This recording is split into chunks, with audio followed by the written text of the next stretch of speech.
नमस्कार प्यारे दोस्तों, आप सबको हमारा आदाब है। हर बार रिजवाना मुझसे सवाल जवाब करती है, तो आज हमने सोचा कि क्यों ना मैं ही आज रिजवाना से कुछ सवाल जवाब करूं। तो रिजवाना मेरी फ्रेंड भी है, मेरी बहन भी है और एक पैरामेडिकल कोर्स की स्टूडेंट भी है। तो रिजवाना, आप आज हमारे दर्शकों को बताइए कि आप जो जीएनएम कोर्स कर रही हैं, जी। तो इसके बारे में आपके मन में ख्याल कैसे आया और क्या सोचा कि आपने 12th के बाद जीएनएम का डिप्लोमा करने की सोची और किस तरह से आप आज इस कोर्स में पहुंची और आपको कैसा लग रहा है और आगे के फ्यूचर एस्पेक्ट्स क्या हैं। तो सबसे पहले आप हमें हिस्ट्री बताइए कि आप इस कोर्स में कैसे पहुंचे। मैम, सबसे पहले तो अस्सलाम वालेकुम। वालेकुम ठीक हो आप? जी। मैं आपको ये बताती चलूँ कि जब मैंने 12th करी जब मैंने 12th करी तो मेरे मन में ख्याल था और मेरा एक सपना था कि मैं किसी मेडिकल फील्ड में जाऊँ। ओके। या मैं जीएनएम करूँ या मैं बीएससी नर्सिंग करूँ। ठीक। लेकिन पहले मेरा ये था कि मैं बीएससी नर्सिंग करूँ, लेकिन मुझे फिर इन चीज़ों की समझ भी नहीं थी, क्योंकि जो मेरे 2 बड़े भाई हैं उन्होंने सब कॉलेज कराया है। माशाल्लाह मेरे बड़े भाई ने एमफिल करी है, छोटे वाले भी पढ़ रहे हैं बीएड, एमए बीएड वो भी। और वो चाहते थे कि मैं कॉलेज भी करूं, लेकिन फिर जब मैंने बताया उनको कि मेरा इंटरेस्ट इस चीज़ में है, तो मेरी कज़न्स ने और मेरे बड़े मामू है, उन्होंने मेरी बड़ी हेल्प करी। उन्होंने मुझे अच्छे से समझाया इस चीज़ के बारे में कि आप बीएससी नर्सिंग करो या जीएनएम करो। उन्होंने मुझे काफ़ी अच्छे से मतलब हर चीज़ तफसील में बताई और उन्होंने मेरी मदद भी करी। अल्लाह ताला उनको जज़ाए खैर दे। और मेरी कज़न्स ने भी मेरी मदद तो करी इसके है। लिए आपने कोई एंट्रेंस दिया था? जी मैम, मैंने 12th के बाद लॉकडाउन लगा था, उस दौरान मैंने फॉर्म भरा। फॉर्म भरने में उसमें हमारा एग्ज़ाम होना था, लेकिन एग्ज़ाम हुआ नहीं। कौन से एग्जाम होते थे? ये बोपी के थ्रू होते हैं, उसके अंडर बीओपी हाँ जी, ठीक। उसी के थ्रू होते हैं। जी। बट उस टाइम ऐसा हुआ कि उन्होंने बोला कि हम मेरिट पर ही बच्चों को उठाते हैं जो 12th में उन्होंने नंबर लिए होंगे। तो उसी के दौरान अल्हम्दुलिल्लाह मेरी यहाँ हो गई सिलेक्शन। तो बस अच्छा एक्सपीरियंस था, हो रहा है। जब आई थी यहाँ मन में ये ख्याल भी था कि जा रही हूँ, छोटी भी हूँ अभी थोड़ी, लेकिन मेरे मामू जान ने मुझे इधर हेल्प करी। मैं आपको एक बार बताना चाहूँगी कि रिजवाना हमारी पुंछ से बिलोंग करती है, डिस्ट्रिक्ट पुंछ से, और ये अभी गवर्नमेंट मेडिकल कॉलेज में कठुआ में इतनी दूर अपने घर से कितने त्याग और समर्पण के साथ यहाँ पर ये जीएनएम का कोर्स कर रही हैं। तो रिजवाना, मुझे बताइए कठुआ में कैसा लगा आपको गवर्नमेंट मेडिकल कॉलेज में? मैम, बहुत अच्छा लगा है। फिर इधर से मुझे एक चीज़ समझ भी आई है कि इंसान जैसा खुद होता है वैसे ही लोग उसको मिलते हैं। ठीक। अगर मैं लोगों के साथ बुरा करूंगी या मैं उनके साथ बुरी तरह पेश होंगी, वो भी मेरे साथ ऐसा ही सलूक करेंगे। जी। तो जब मैं इधर आई फिर मुझे एक चीज़ रियलाइज हुई कि जैसे हम लोगों के साथ रहते हैं, हमारा बोल चाल होगा, वैसे ही लोग हमें देखेंगे उसी नज़रिए से। जी। तो अच्छे थे लोग। मैम, अच्छा काफ़ी अच्छा एक्सपीरियंस रहा। 3 साल मेरे यहाँ गुजरे काफ़ी अच्छे से। तो इंशाल्लाह 2-3 महीने के बाद मेरा ये कोर्स भी कंप्लीट तो हुआ। आप हॉस्टल में रहे या अभी तो आप बाहर ही रहती हैं, तो हॉस्टल वगैरह का क्या, आप वहाँ क्यों नहीं रहे? मैम, हॉस्टल में भी मैं रही। जब मैं आई थी मैं हॉस्टल में रही तो हॉस्टल की कहानी थोड़ी दुखी सी है मैम। वो ऐसे है कि हर इंसान हॉस्टल में एडजस्ट नहीं कर सकता, मैं समझ सकती हूँ। मैम, मैंने वहाँ भी एडजस्ट किया। अब आप जी। मेरी थोड़ा कहानी सुनना। क्या हुआ, जब मेरे भाई आए, मेरे मामू ने मुझे हॉस्टल के बारे में जानकारी बताई। उन्होंने बात की, मुझे हॉस्टल मिला यहाँ। मैं आई तो मेरे भाई आए छोड़ने मुझे यहाँ। जब वो चले गए तो तीसरे फ्लोर पर मुझे रूम दिया उन्होंने। 50 रूम के बीच अकेला मुझे उन्होंने रूम दिया। मैम, तो वहाँ आप अकेले रहे? हाँ, वहाँ बीएससी नर्सिंग के बच्चे थे हॉस्टल में। तो मेरी क्लासमेट भी नहीं थे कोई। काफ़ी बुरा, मतलब अकेले उधर जिंदगी गुजरी। मतलब ऐसा होता था कि शाम को नींद ही नहीं पड़ती थी डर की वजह से अकेले। वो मुझे पूछते सब, आप कैसे यहाँ रह लेते हो ऊपर अकेले? मैं कहती थी बस रह लेती हूँ, है डर नहीं लगता। मैं बड़ी बहादुरी से उनको बोलती थी कि मुझे डर नहीं लगता। लेकिन जब रात पड़ती थी मेरा दिल घबराता था। ठीक है, बड़े बड़े भी डर जाते हैं, आप तो छोटे थे। घर वाले जब मुझे पूछते थे, मैं उनको नहीं बताती थी। वो इसलिए नहीं बताती, शायद वो भी दुखी हो जाएंगे। तो जब तो सुबह आप कितनी देर रहे हॉस्टल में?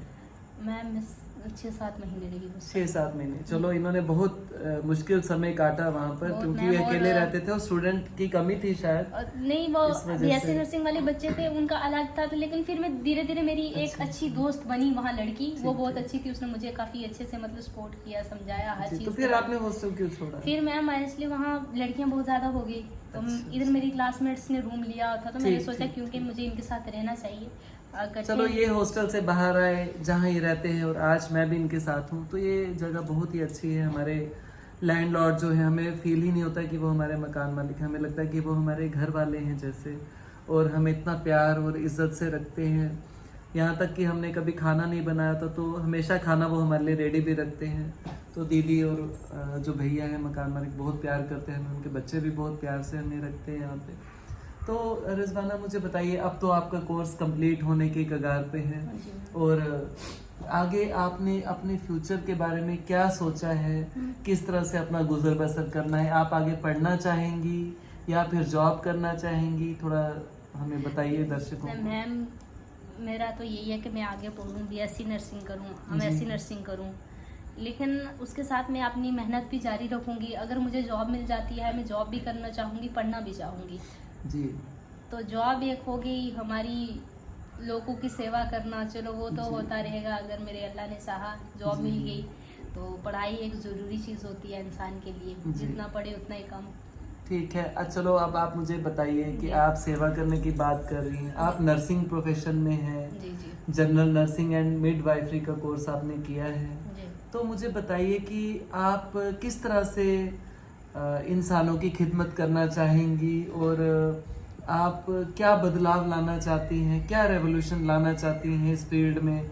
आपको क्या कमियां दिखती हैं, और आप एक आम जनता के लिए, आम लोगों के लिए आप क्या कुछ अच्छा करना चाहेंगी? मैम, जब आपने पूछी मुझे ये बात, मुझे सबसे पहले जब मैं हॉस्पिटल में हमारी ड्यूटीज़ वगैरह लगती हैं, तो उस दौरान अगर कोई मुझे बुजुर्ग इंसान दिखता है जी। या कोई ज़रूरतमंद इंसान लगता है कि ये ज़रूरतमंद है, मैं अपना काम छोड़ के उस इंसान की मदद करती हूँ। जी। क्योंकि मुझे लगता है कि जो बड़े लोग हैं जो आते हैं, उनकी तो चलो जान पहचान, वो अपना काम निकलवा लेंगे, कर लेंगे, जी। लेकिन ये जो बुजुर्ग लोग हैं, हाँ। ये जो मजबूर हैं, इनकी जो मदद परेशान करनी हैं, चाहिए। जो needy। जितना हो सकता है मैं उतनी उनकी मदद करती हूँ। जी, सॉरी। तो चलो आगे, अभी जो इंतज़ाम चलता आ रहा है कि सदियों सालों से इधर जी। से बदलाव की बात, तो क्या ही करे वो। नहीं, फिर भी आपके मन में कुछ विचार होंगे कि आप बस- कैसे इस फील्ड में कुछ मैं revolution ये लाएं। चीज़ ये कहना चाहूँगी, जी,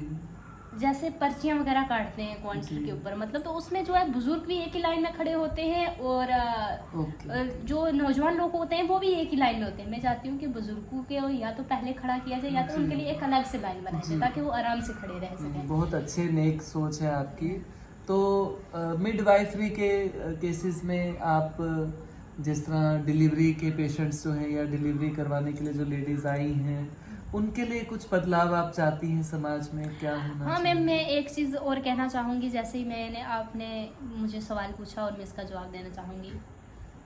जब प्रेग्नेंट वुमेन्स होती हैं, जी। मैंने हॉस्पिटल में देखा है कि एक बेड के ऊपर 2 पेशेंट होते हैं। जी, अगर एक महिला बीमार है और दूसरी उसके साथ आगे सोएगी या लेटेगी, बैठेगी, जो बीमारी जो पहले वाली सोई है वो भी उसके आधे अंदर चले जाएंगे जरासीम वगैरह।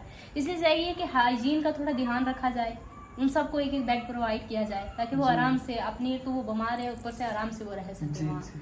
अच्छे से उनकी देखभाल पर की ये जाए। तो हॉस्पिटल प्रशासन की मजबूरी जी। रहती होगी हाँ, कि वो है।